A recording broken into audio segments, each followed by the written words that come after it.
എന്നിട്ട് വ്യാപകമായി ആക്ഷേപമുണ്ടാക്കി. അതിന് ചില ചാനലുകളും കൂട്ടുനിന്ന് കൊടുത്തു.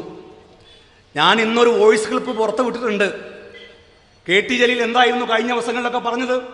ഫിറോസിന്റെ വിവരങ്ങളൊക്കെ തരുന്നത് ഫിറോസിന്റെ കൂടെയുള്ള ആൾക്കാരാണെന്നാണ്. കൊപ്പത്തെ എമ്മിയിലേക്ക് ജലീൽ പോകുമ്പോൾ ജലീലിന്റെ കാറിലുള്ളത് 3 ആൾക്കാരാണ്. ജലീൽ സംസാരിച്ച വോയിസ് ജലീലിന്റെ ഫോണിൽ നിന്ന് റെക്കോർഡ് ചെയ്യാൻ ജലീലിന്റെ കാറിനകത്ത് ആളുണ്ടെങ്കിൽ, ജലീലെ, നീ പഠിച്ച സ്കൂളിലെ ഹെഡ് മാസ്റ്ററാണ് മുസ്ലിം യൂത്ത് ലീഗ് എന്ന് നീ മറന്നു പോകണ്ട. ഞങ്ങളെടുത്തുനിന്ന് വിവരങ്ങൾ എടുക്കേ. ഈ നിമിഷം വരെ ആ വോയിസ് പുറത്തു വന്നപ്പോ പിന്നെ മിണ്ടിയിട്ടില്ലല്ലോ. ഇന്നലെ ചില തെളിവുകൾ പുറത്തു വിട്ടപ്പോ പിന്നെ ഫേസ്ബുക്കിലുള്ള എഴുത്തു മാത്രല്ലേ, മാധ്യമങ്ങളെ കാണുന്നില്ലല്ലോ. മണിക്കൂർ ഇടവിട്ട് പത്രസമ്മേളനം നടത്തിയ ആള് ഫിറോസ് 12 മണിക്ക് നടത്തിയാൽ 1:30 നടത്തണ്ടേ? അതല്ലേ ഹീറോയിസം എന്ന് പറഞ്ഞ് ഫേസ്ബുക്കിൽ പോസ്റ്റ് ഇട്ട് മാധ്യമങ്ങളെ കണ്ട ആള് ഇപ്പൊ പത്രസമ്മേളനം ഇല്ലല്ലോ. എന്തു പറ്റി? എന്നിട്ട് പറയാണ്, ഈ സംസാരിക്കുന്ന ആള് പറയാണ്, നമ്മൾ ഫിറോസിനെതിരെ എന്തൊക്കെ പറഞ്ഞിട്ടും ഇതങ്ങോട്ട് യേശുന്നില്ലല്ലോ.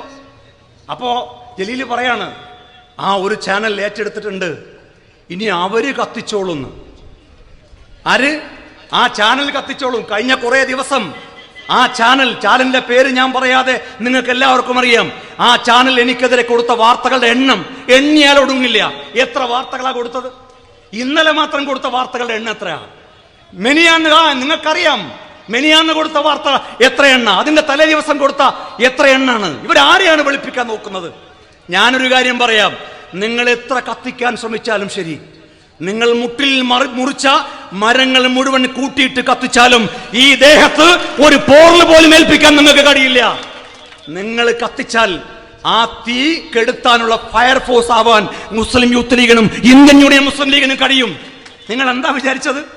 ഏതെങ്കിലും ഒരു ചാനൽ മുതലാളി വിചാരിച്ചാൽ ഈ പാർട്ടി അങ്ങ് തകർത്തു കളയാമെന്നാണോ?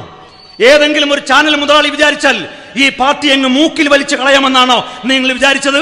അങ്ങനെ ഒരു മൂക്കും കേരളത്തിലെ ഒരു മാധ്യമ പ്രവർത്തകനും ഒരു മാധ്യമ മുതലാളിക്കും ഇല്ല. നിങ്ങൾ ആര് വെളുപ്പിക്കാൻ ശ്രമിച്ചാലും ശരി, ഞങ്ങൾ മലയാള സർവകലാശാലയ്ക്കെതിരായ ഭൂമിയുമായി ബന്ധപ്പെട്ട അഴിമതിയെ കുറിച്ചാണ് സംസാരിക്കുന്നത്.